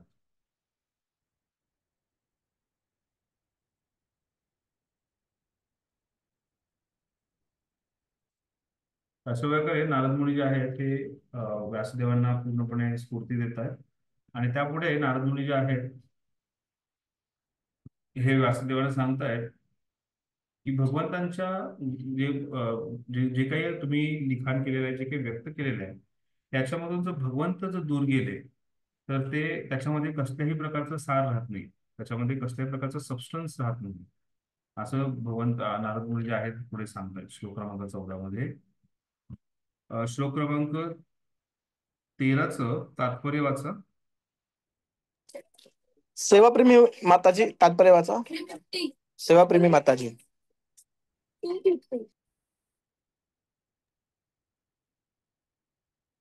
चौथ्या लाईन पासून वाचा. असे साहित्य सेवाप्रेमी माताजी तात्पर्य वाचताय का? हो हो. सामान्यपणे लोकांना साहित्याविषयी स्वभावतः आवड असते. ते एखाद्या अधिकारी व्यक्तीकडून अज्ञात विषयांचे श्रवण करू इच्छितात, वाचन करू इच्छितात, परंतु केवळ इंद्रिय तृप्ती करणाऱ्या विषयांनी भरलेल्या निकृष्ट साहित्यामुळे त्यांची गोडी विकृत होते. असे साहित्य लौकिक कवितांनी आणि तात्विक मनोकल्पनांनी भरपूर अधिकतर मायेच्या प्रभावाखाली आणि इंद्रतृतीयेच्या विषयात सेवट होणारे असते. असे साहित्य सत्यार्थाने जरी निकृष्ट असले तरी अल्पबुद्धीच्या लोकांना आकृष्ट करण्याकरिता ते विविध प्रकारे सजवलेले असते. त्या साहित्याकडे आकर्षित होणारे जीव भौतिक बंधनात अधिकाधिक गुंतत जातात आणि त्यांना सहस्त्र पिढ्यांपर्यंत मुक्ती मिळण्याची शक्यता नसते. महर्षी नारद वैष्णव श्रेष्ठ आहेत. त्यांना अशा निकृष्ट साहित्यात बळी पडलेल्या दुर्दैवी जीवांना करुणा येऊन ते व्यासदेवांना असे दिव्य साहित्य रचण्याची प्रेरणा देतात की जे केवळ आकर्षकच नसेल तर सर्व प्रकारच्या बंधनातून मुक्ती देणारेही असेल. या कार्याकरिता श्रील व्यासदेव किंवा त्यांचे प्रतिनिधी सर्व प्रकारे पात्र आहेत, कारण ते सर्व गोष्टींना यथारूपात पाहण्यात पारंगत आहेत. श्रील व्यासदेव आणि त्यांचे प्रतिनिधी आपल्या आध्यात्मिक तेजामुळे शुद्ध आहेत, त्यांच्या भक्तीमुळे प्रतिज्ञापूर्वक व्रतात दृढ आहेत आणि भौतिक कार्यात सडणाऱ्या पतित जीवांच्या उद्धारासाठी कटिबद्ध आहेत. पतित जीव सदैव नवनवीन समाचार प्राप्त करण्यासाठी उत्सुक असतात आणि व्यासदेवांसारखे अथवा नारदांसारखे अध्यात्मवादी अशा उत्सुक लोकांना आध्यात्मिक जगातील अनंत बातम्या पुरवू शकतात. भगवद्गीतेत म्हटले आहे की हे भौतिक जग अखिल उत्पत्तीचा केवळ एक अंश आहे आणि ही पृथ्वी संपूर्ण भौतिक जगाचा केवळ एक नगण्य अंश आहे. जगात सहस्रो साहित्यिक आहेत, त्यांनी सहस्रो वर्षापासून सामान्य जनतेला माहिती पुरवण्यासाठी सहस्रावधी साहित्यिक कलाकृती निर्माण केल्या आहेत, परंतु दुर्दैव असे की असे कोणतेही साहित्य पृथ्वीवर शांती आणि समृद्धी आणू शकले नाही, कारण त्या साहित्यात आध्यात्मिक विषयाची उणीव आहे. म्हणून मनुष्याच्या जीवनशक्तीचा ऱ्हास करणाऱ्या भौतिक संस्कृतीच्या पकडीतून लोकांना मुक्त करणे हे जे इच्छित साध्य आहे ते प्राप्त करण्यासाठी विशेषतः भगवद्गीता व भागवत हे वैदिक वाङ्मय दुःखग्रस्त मानवतेसाठी निर्धारित करण्यात आले आहे. भगवद्गीता हा भगवंतांनी स्वतः सांगितलेला संदेश आहे. व्यासदेवांनी तो लिपिबद्ध केला. भागवतात भगवान श्रीकृष्णांच्या कार्यांचे दिव्य विवरण आहे. हे साहित्य प्राणीमात्रांच्या दुःख निवृत्तीच्या आणि शाश्वत शांती प्राप्त करण्याच्या अतृप्त लालसांना पूर्णपणे तृप्त करण्यास समर्थ आहे. त्याकरिताच भागवत भौतिक बंधनातून सर्वांगीण मुक्ती प्राप्त व्हावी म्हणून विश्वभरातील अखिल प्राणीमात्रांकरिता निर्धारित केलेले आहे. भगवंताच्या लीलांचे असे दिव्य विवरण केवळ व्यासदेवासारख्यांना आणि भगवंताच्या दिव्य सेवेत पूर्णपणे समर्पित झालेल्या पूर्णपणे मुक्त अशा त्यांच्या प्रतिनिधींचाच प्रस्तुत करता येणे शक्य आहे. केवळ अशा भक्तांनाच भगवंताच्या सेवेच्या प्रभावाने भगवंताच्या लीला आणि त्यांचे दिव्य स्वरूप प्रकाशित होते. दुसरा कोणीही भगवंतांना जाणू शकत नाही आणि भगवंताच्या कार्याचे वर्णन देखील करू शकत नाही. मग या विषयावर अनेक वर्षे जरी त्यांनी तर्क केले तरीही ते त्यांना शक्य नाही. भागवतातील वर्णने इतकी यथार्थ आणि तंतोतंत आहेत की ह्या थोर वाङ्मयात 5 सहस्त्र वर्षापूर्वी ज्या गोष्टीची भविष्यवाणी केली होती ती भविष्य आज अगदी त्याच रूपात प्रत्यक्ष होत आहे. म्हणूनच लेखकाची दृष्टी भूतकाळ, भविष्यकाळ आणि वर्तमान जाणणारी आहे. व्यासदेवांसारख्या मुक्त व्यक्ती केवळ दिव्यदृष्टी आणि ज्ञान यातच पूर्ण असतात असे नाही, तर श्रवण, चिंतन, अनुभव या आणि इतर इंद्रियासंबंधी कार्यशक्ती देखील पूर्ण असतात. मुक्त जीवांची इंद्रिये परिपूर्ण असतात. अशा पूर्ण इंद्रियाकडूनच इंद्रियाचे स्वामी ऋषिकेश भगवान श्रीकृष्ण यांची सेवा केली जाऊ शकते. अशा रीतीने भागवत हे वेदांचे संकलन असणाऱ्या श्रील व्यासदेवांनी केलेले सर्व पूर्ण पुरुषोत्तम भगवंताचे परिपूर्ण वर्णन आहे. हरे कृष्ण. हरे कृष्ण. अशा प्रकारे येथे नारद मुनी जे आहेत हे व्यासदेवांना प्रेरणा देत आहेत की कृपया तुम्ही अशा प्रकारचे संकलन करणं गरजेचं आहे आणि ते तुम्ही करू शकता कारण तुमच्यामध्ये विशेष गुण आहेत. नारद मुनी इथे व्यासदेवांच्या गुणांचं वर्णन करून त्यांना प्रेरणा देत आहेत. त्यानंतर श्लोक क्रमांक 14 मध्ये नारद मुनी सांगतात की जर हे शास्त्र आहे याच्यामध्ये भगवंतांना दूर केलं, भगवंतांच्या शिवाय जर हे शास्त्र लिहिले तर ते व्यर्थ आहे, त्यात कसलाही सार नाहीये. श्लोक क्रमांक 14 तथोन्यथा किंचन यद्विवशतः पृथक् दर्दर्श तत्कृत रूपनामपि न चित्तापि दुस्थिता मति लभते वाताहतो न दिवास्पद. भगवंतांशिवाय दृष्टीने स्वतंत्र असे जे काही आपण वर्णन करू इच्छितो त्याचा परिणाम असा होतो की अनेक रूपे, नावे, फळे समोर येतात. त्यामुळे मन त्यांच्याप्रमाणे वारा आश्रयहीन होडीला आदोलित करतो त्याप्रमाणे विचलित होते. तर भगवंतांशिवाय ज्या ज्या शास्त्रामध्ये भगवंतांशिवाय गोष्टींचं वर्णन केलेलं आहे त्याच्यामध्ये बरेच काही रूप, नाव, फळं हे येतात. त्याचा परिणाम जो आहे हा वेगवेगळ्या प्रकारे दिसून येतो आणि अशा गोष्टी जेव्हा समोर येतात त्यावेळेस मन जे आहे नक्कीच विचलित होतं. असे बरेचसे शास्त्र जसं आपण पाहतो भगवद्गीतेमध्ये भगवंत जे आहेत ते वेद जे आहेत त्यांना एका फुलांचा जसं सडा असतो तशा प्रकारे वेदांचे शब्द जे आहेत त्यांना फ्लॉवरी वर्ड्स म्हणून त्यांनी सांगितलेले आहे.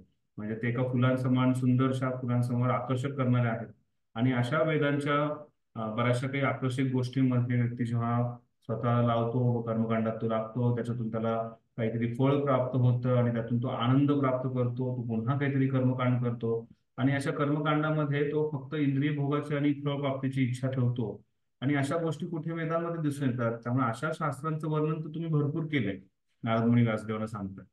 पण जेव्हा त्याच्यामध्ये भगवंत नाहीये, भगवंतांव्यतिरिक्त भगवंतांशिवाय दृष्टीने स्वतंत्र असे जे काही आपण वर्णन करू इच्छितो त्याचा परिणाम जो आहे हा रूप नाव फळ याच्यात दिसून येतो. आणि त्यामुळे त्याची तुलना जी आहे ही केलेली आहे की ज्याप्रमाणे वारा आश्रयहीन होडीला, म्हणजे जी होडी असते त्याला पडदा असतो, त्याच्या वाऱ्यानुसार ती होडी वाहत राहते, ती जी आहे आदोलित करतो, वारा जो आहे आश्रयहीन होडीला आदोलित करतो, त्याप्रमाणे विचलित होते. तर हे ज्या प्रकारे बोट जी आहे, नाव जी आहे हे वाऱ्याप्रमाणे ते वाहत जाते, तशाच प्रकारे मन जे आहे ह्या अशा बऱ्याचशा गोष्टींमध्ये, मग त्यात रूप आहे, नाव आहे, फळ आहे, अशा गोष्टींच्या पाठीमागे मन जे आहे हे विचलित होऊन जातं. का? कारण त्या शास्त्रामध्ये भगवंतांशिवाय भगवंतांविरहित बाकी गोष्टींचं वर्णन केलेलं आहे. अशा प्रकारे नारद मुनी जे आहे ते त्यांना सांगतात की तुम्ही एक उत्कृष्ट ग्रंथ लिहू शकता, पण तुमच्याकडून आतापर्यंत जे ग्रंथांचं लिखाण केलेलं आहे किंवा विश्लेषण केलेलं आहे ते जे आहे हे त्याच्याद्वारे व्यक्ती जो आहे हा भ्रमित होऊ शकतो, तेव्हा त्याचं मन जे आहे हे विचलित होऊ शकतं. पण जेव्हा भगवंतांचं गुणगान होईल त्याच्यातून कोणाचंही मन जे आहे हे विचलित होणार नाही. इथे आपण तात्पर्यात पाहतो 506वी लाईन. श्रील नारददेव या ठिकाणी वेदव्यासांकडून संकलित झालेल्या वेदिक साहित्यांचा या न्यूनतेवर विशेष जोर देत आहेत. प्रत्येक वस्तूचा परमेश्वराशी संबंध जोडून वर्णन करण्यासाठी सांगत आहेत. खरे म्हणजे भगवंतांहून स्वतंत्र असे काही अस्तित्वात नाही. भगवान स्वतःच भिन्न भिन्न विस्तारांची द्वारे प्रकट होतात. ते विश्वरूपी पूर्ण वृक्षाचे मूळ आहेत. ते संपूर्ण शरीराचे उदर आहेत. मुळांना पाणी घालणे हीच झाडाला पाणी घालण्यासाठी खरी पद्धत आहे.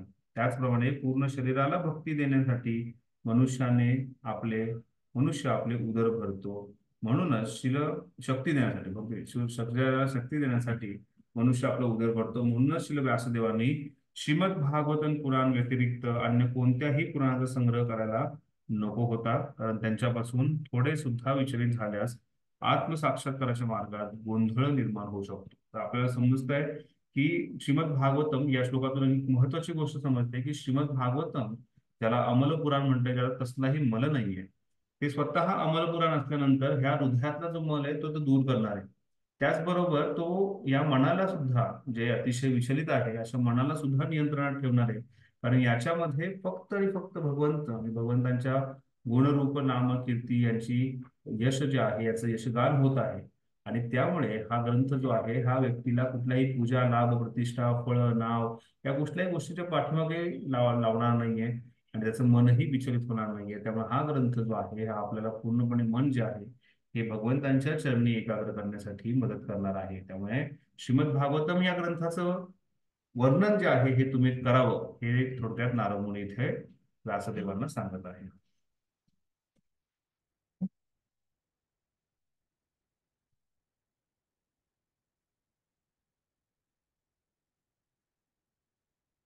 इथून पुढे श्लोक क्रमांक 15 जो आहे त्याच्यामध्ये नारद मुनी जे आहे ते व्यासदेवांना सांगतायत की तुम्ही ग्रंथांचं लिखाण केलंय. व्यासदेवांना हा प्रश्न पडला असेल की तुम्ही म्हणताय की मी शास्त्रांचं जे लिखाण केलेलं आहे किंवा शास्त्रांचं वर्णन केलेलं आहे, ही शास्त्र जी आहेत ही मी भौतिकवादी व्यक्तींसाठी लिहिले, जेणेकरून काही ना काही कशा ना कशा प्रकारे ते शास्त्रांचा त्यांनी आश्रय घ्यावा. मग ते फळप्राप्तीसाठी असू शकतं, नामप्रतिष्ठा, पूजा, लाभ, प्रतिष्ठेसाठी असू शकतं, पण कमीत कमी त्यांनी शास्त्राचा तर आश्रय घ्यावा. आणि जेणेकरून ते शास्त्राचा आश्रय घेतला तर ते जे आहेत हे भगवंतांशी कशा ना कशा प्रकारे ते संबंधित राहतील. त्यांना भगवंतांची भक्ती नको आहे, पण ऍटलिस्ट कशा ना कशा प्रकारे तरी ते ये ना केल्या प्रकारे संबंधित राहतील, म्हणून मी या शास्त्रांचं लिखाण केलेलं आहे.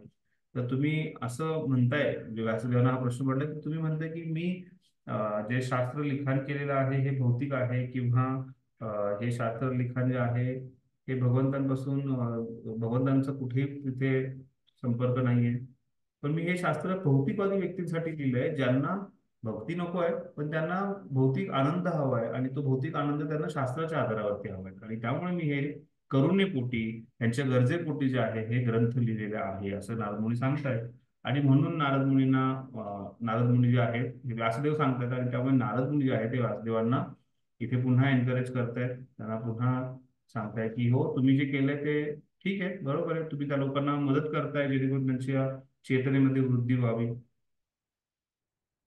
पण त्याचबरोबर भगवंतांचं गुणगान जे आहे हे अतिशय महत्वाचं आहे. श्लोक क्रमांक 15. जुगस्पितं धर्मकृते शाश्वत स्वभावरक्तस्य महान व्यक्तिक्रम यद्वाक्य धर्म इति इतितरस्थितो न मन्यते तस्य निवारणं जना. भाषांतर: सर्वसामान्य लोकात भोग भोगण्याची स्वाभाविक प्रवृत्ती असते आणि तुम्ही धर्माच्या नावाखाली त्यांना प्रोत्साहन दिले आहे. ही गोष्ट अत्यंत घृणास्पद, अत्यंत अयोग्य आहे.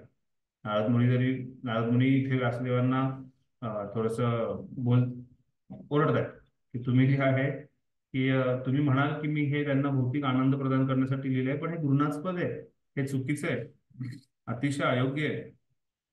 कारण ते लोक तुमच्या उपदेशानुसार मार्गदर्शन प्राप्त करतात, म्हणून ते अशी कृत्ये धर्माच्या नावाखाली स्वीकार करतील आणि निषेधांची जरा सुद्धा पर्वा करणार नाही.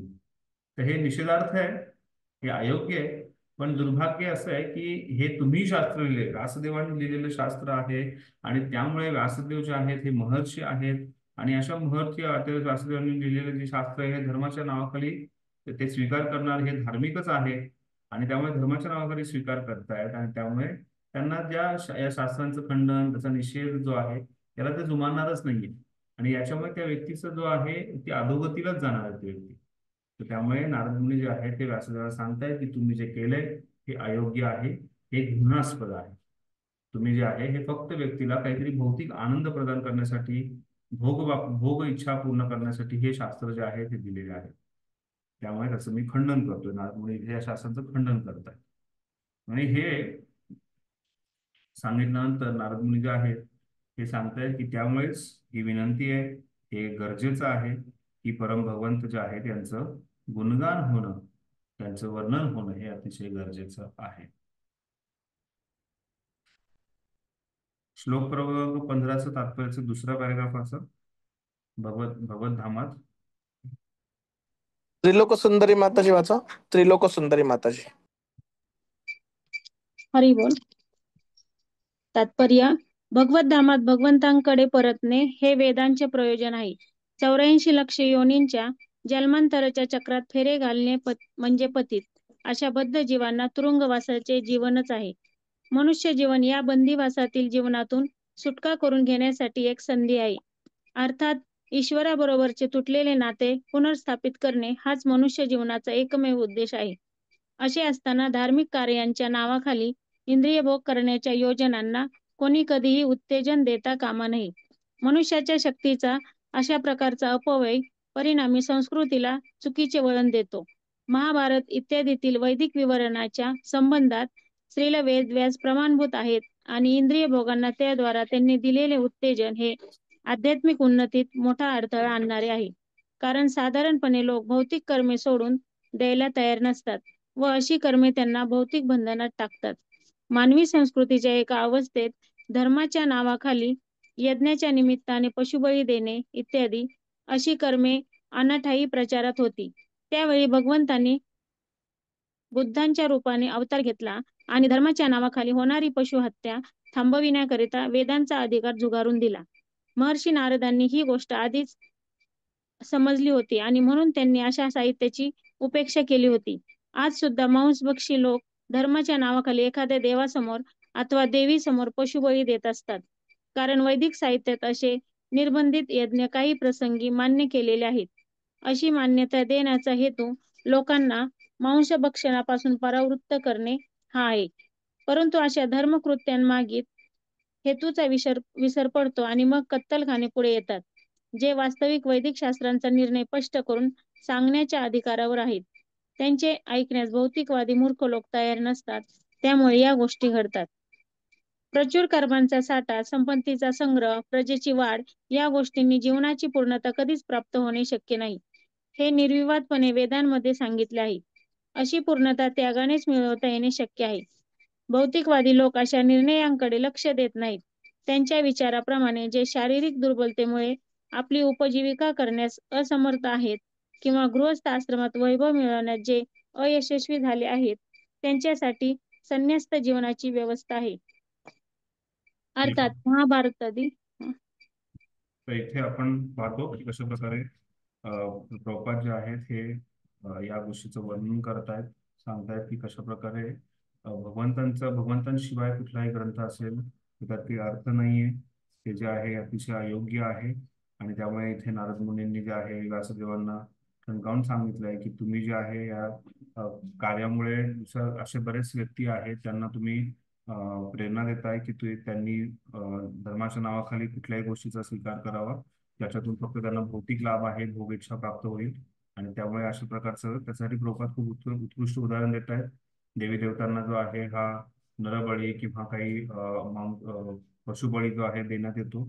पण हे पशुबळी देताना एक महत्वाची गोष्ट असते, ही ऍक्च्युली ही जी पूर्ण प्रोसेस आहे, ही प्रोसेस जी आहे पशुबळी देण्यात किंवा काहीतरी पशु अर्पण करणे वगैरे, तर ही पूर्ण विधी जी आहे ही दुर्भाग्याने आता कोणीही पालन करत नाही. म्हणजे देवाला काहीतरी जे काही पशुबळी केलं जातं त्याची ही विधी व्यवस्थित पालन केलं नाही. त्या विधीमध्ये असं सांगितलं जातं की जो व्यक्ती आहे तो मांस हा शब्द येतो. मांस म्हणजे मी आज तुझं वध करत आहे, तू माझा पुढच्या जन्मी वध कर, अशी प्रार्थना केली जाते. आता अशी कुठल्याही प्रकारची प्रार्थना नाही, फक्त जिभेला रक्ताची संतुष्टी देण्यासाठी, रक्ताचा स्वाद देण्यासाठी व्यक्ती जो आहे हा अशा प्रकारचे पशुबळी करतो आणि मांस भक्षणासाठी या सर्व गोष्टी करतो. तर जेव्हा इथे भगवंतांचा संपर्क नाहीये, भगवंतांची भक्तीचा संपर्क नाहीये, तर तशा वेळेस अशा गोष्टींचा प्रचार प्रसार वाढतो. आणि असा प्रचार प्रसार वाढल्यानंतर तो व्यक्ती जो आहे हा कधीही प्रगती करू शकणार नाहीये. हा व्यक्ती जो आहे अधोगतीलाच जाणार आहे असं प्रभुपाद इथे सांगतायत. आणि त्यामुळे धर्माच्या नावाखाली नको त्या गोष्टींचा स्वीकार करणारे आणि निषेधार्थ कार्यच अशी व्यक्ती करणार आहे, हे इथे नारद मुनी व्यासदेवांना सांगतात. हे सांगितल्यानंतर व्यासदेव त्यांना सांगतायत की भगवंतांचं गुणगान होणं हे अतिशय गरजेचं आहे. श्लोक क्रमांक 16. हरे कृष्ण प्रभूजी. हा, मांस ह्याचं तुम्ही जे काही विच्छेद सांगितलात, समास विच्छेद, रिपीट करा ना प्लीज. मांस हा जो शब्द आहे, मांस म्हणजे त्याचं वर्णन असं येतं की आज मी तुझा मारत आहे आणि पुढच्या जन्मी जे आहे तू मला मार, अशी पूर्ण एक ती प्रार्थना आहे तिथे. जेव्हा ती प्रार्थना तो उच्चारतो आणि त्यानंतर त्या पशुचा बळी देतो. आणि त्याच्या व्यतिरिक्तही त्याच्या आधीचा यज्ञ, नंतर यज्ञ, यज्ञातून जे सफल होणारी गोष्ट, या सर्व गोष्टी एक पूर्ण प्रोसेस असते त्याची. पण दुर्भाग्याने आज अशा कुठल्याही गोष्टी होत नाही आणि पशुबळी किंवा काही ना काही अशा प्रकारच्या गोष्टी अर्पण केल्या जातात. आणि त्यांना वाटतं की त्याच्यामुळे कोणीतरी देवी देवता संतुष्ट होणार आहेत आणि त्यासाठी सर्रास या गोष्टी केल्या जातात. आणि देवी देवतांच्या संतुष्टीपेक्षाही जास्त त्या व्यक्तीला स्वतःला ते रक्तपान जे आहे किंवा ते जे मांस भक्षण करण्याची जी इच्छा आहे, ती कामना जी आहे ही त्याला पूर्ण करायची इच्छा आहे. आणि ती पूर्ण करण्याच्या इच्छेपोटी तो व्यक्ती जो आहे तो अशा चुकीच्या गोष्टी करतो आणि त्याला तो शास्त्राचा आधार लावतो की शास्त्रांमध्ये, वेदांमध्ये या गोष्टींचं वर्णन करण्यात आलेलं आहे. आणि त्यामुळेच इथे नारद मुनी जे आहेत हे या गोष्टीचं खंडन करतात. आणि नारद मुनी तिथे सांगतात हे अयोग्य आहे, हे निषेधार्थ आहे आणि त्या गोष्टी करणं योग्य नाहीये. ठीक आहे. म्हणजे त्याला मासू म्हणतात ना, मासू म्हणजे मी तुला कापतोय, तू मला काप, असं त्याचा अर्थ ना, मासू. मांसू. ठीक आहे. श्लोक क्रमांक 16. विचक्षरोस्य अर्हति वेदितुं विभो रनंत पारस्य निवृत्तित्त सुखम प्रवर्तमानस्य गुणेरदात्मनं सतो भवार्दर्शत चेष्टितं विभो. भाषांतर. परम भगवंत असीम आहेत. केवळ भौतिक सुखाच्या व्यापारातून निवृत्त झालेले निष्णात व्यक्तीस आध्यात्मिक मूल्य असलेले ज्ञान जाणण्यास पात्र होत आहे. म्हणून भौतिक आसक्तीमुळे जे यथायोग्य स्थित नाहीत त्यांना भगवंतांच्या दिव्य कृत्यांच्या वर्णनाद्वारे तुम्ही आत्मसाक्षात्काराचा मार्ग दाखवावा. आत्मसाक्षात्काराचा मार्ग कशा दाखवावा त्यांनी सांगितलंय तुम्ही भगवंतांचं गुणगान करा, भगवंतांच्या दिव्य गुणांचं, रूपाचं, लीलांचं वर्णन केल्यानंतर तो व्यक्ती जो आहे हा आत्मसाक्षात्काराकडे आकर्षित होईल. भगवंत जेव्हा सांगतात संभवामी युगे युगे, मी पुन्हा पुन्हा येतो, अशा वेळी भगवंत सांगतात मी जे माझे भक्तगण आहेत त्यांचं रक्षण करायला, परित्राणाय साधना, विनाशाच्या म्हणजे दुष्कृत आहेत त्यांचा विनाश करण्यासाठी येतो, आणि त्याचबरोबर धर्माची स्थापना करण्यासाठी येतो. आणि हे सर्व करत असताना भगवंत लीला करतात, आणि अशा लीलांकडे जीवात्मा जो आहे हा स्वाभाविकपणे आकर्षित होतो. आणि अशा वेळेस जीवात्मा जेव्हा भगवंतांकडे आकर्षित होतो, त्यावेळेस भगवंत आणि त्यांच्या भक्तांमधलं जे प्रेमाचं आदान प्रदान आहे, किंवा भक्त जो आहे हा भगवंतांवरती कशा प्रकारे पूर्णपणे निर्भर राहतो, हे पाहिल्यानंतर, हे ऐकल्यानंतर तो जीवात्मा जो आहे हा नक्की आकर्षित होईल. आणि त्यामुळे नारद मुनी इथे उपदेश देत आहेत, आदेश देत आहेत की कृपया तुम्ही जे आहे ह्या भक्ती मार्गाच्या प्रचारासाठी भगवंतांच्या गुणांचं, रूपेचं, लीलांचं, जे दिव्य कृत्यांचं जे आहे हे वर्णन करावं. आणि असं वर्णन केल्यानंतर तुम्ही नक्कीच त्या व्यक्तीला भगवत आत्मसाक्षात्कारापर्यंत घेऊन जाऊ शकता. तर आताच तुम्ही सगळ्यांनी महाअवतार नरसिंह हा चित्रपट पाहिला असेल, आणि तिथे ज्या प्रकारे ह्या लीलांचं वर्णन केले, आता किती वेळा आपण ही लीला ऐकलेली आहे, पण पुन्हा जेव्हा ह्या लीलाचं वर्णन तिथे, त्यावेळेस प्रल्हाद महाराज कशा प्रकारे विनंती करतात की भगवंत तुमचं कृपया दर्शन द्या, तुम्ही भगवंतांना कशा प्रकारे ते भगवंतांच्या नामामध्ये रुची घेत आहेत किंवा भगवंतांच्या सौंदर्याचे वर्णन करतायत, हे पाहिल्यानंतर नक्कीच कोणालाही प्रेरणा मिळेल. कित्येक व्यक्तींना भगवंतांप्रतीचं जे आकर्षण आहे हे वाढणार आहे, आणि त्या आकर्षणामुळे तो व्यक्ती आत्मसाक्षात्काराचा मार्ग नक्कीच स्वीकारू शकणार. त्यामुळे श्रीमद भागवतम हा ग्रंथ जो आहे अतिशय महत्वाचा आहे, जो भगवंतांचं अशा प्रकारे उत्कृष्टरित्या यशोगान करत आहे. तात्पर्य वाचा. वृंदाप्रिय माताची वाचा.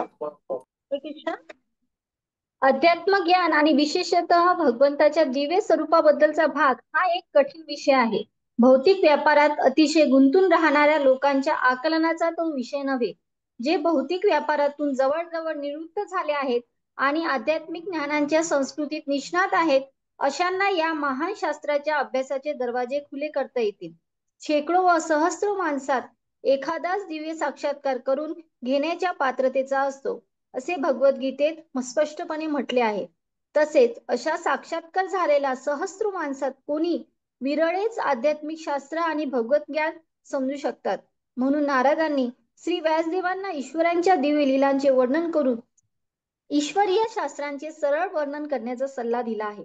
व्यासदेव स्वतः व्यक्तिशः या शास्त्रात निष्णात आहेत व भौतिक भोगात अनासक्त आहेत, म्हणून या कार्यांसाठी ते योग्य व्यक्ती आहेत. आणि तसेच व्यासदेवांचे पुत्र शुकदेव गोस्वामी हे ते शिकून घेण्यास योग्य व्यक्ती आहेत. श्रीमद भागवत हे सर्वश्रेष्ठ आध्यात्मिक शास्त्र असल्यामुळे औषधी मात्रेप्रमाणे त्यांचा सामान्य माणसांवर परिणाम होऊ शकेल. त्यात भगवंताच्या दिव्य लीलांचा समावेश असल्यामुळे भगवंत व हे साहित्य यात भिन्नता नाही. हे श्रीमद भागवत वस्तुतः भगवंताचा साहित्यिक अवतारच आहे, म्हणून सामान्य माणूस भगवंताच्या लीलांचे वर्णन ऐकू शकेल. त्यामुळे त्यांचा भगवंताशी संबंध प्रस्थापित होईल आणि क्रमशः ते भवरोगांपासून शुद्ध होऊ शकतील. परिस्थिती आणि काळ यांना अनुसरून निष्णात भक्त अभक्तांना बदलण्याचे नवे मार्ग आणि उपाय शोधू शकतील. भक्ती गतिशील आहे.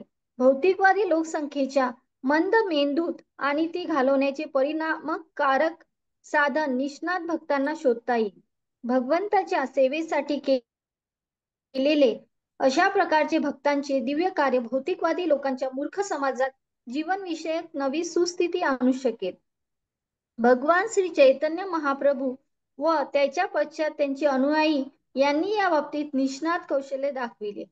त्याच पद्धतीला अनुसरून त्यांचे प्रतिनिधी आजच्या संघर्षशील काळात भौतिकवादी लोकांना शांतीपूर्ण आणि आत्मसाक्षात्काराच्या स्थितीत आणू शकतात. हरे कृष्ण. हरे कृष्ण. श्रीमद भागवतम हे सर्वश्रेष्ठ आध्यात्मिक शास्त्र असल्यामुळे औषधी मात्रेप्रमाणे त्याचा सामान्य माणसावर परिणाम होऊ शकेल. त्यात भगवंतांच्या दिव्य लीलांचा समावेश असल्यामुळे भगवंत आणि त्यांचे हे साहित्य यात भिन्नता नाही. हे श्रीमद भागवत वस्तुतः भगवंतांचा साहित्यिक अवतारच आहे. अशा प्रकारे श्रीमद भागवतमचं वर्णन केल्यानंतर व्यक्ती जो आहे नक्कीच आत्मसाक्षात्काराचा मार्ग जो आहे हा स्वीकारू शकणार आहे. चालेल, आपण इथे आता विराम देऊयात आजच्या चर्चेला. आज मला पुढे काही अर्जंट मीटिंग आलेल्या आहेत, त्याच्यामुळे मला इथे थांबावं लागतंय. 10 तारखेला आपण भेटणार आहोत. 9 तारखेला क्लास नाहीये. 10 तारखेला आपण भेटणार आहोत, ज्याच्यामध्ये हा अध्याय जो आहे आपण पूर्ण करतो. हरे कृष्ण. धन्यवाद. श्रील प्रभुपाद की जय. श्रीमद भागवतम की जय. हरे कृष्ण. हरे कृष्ण.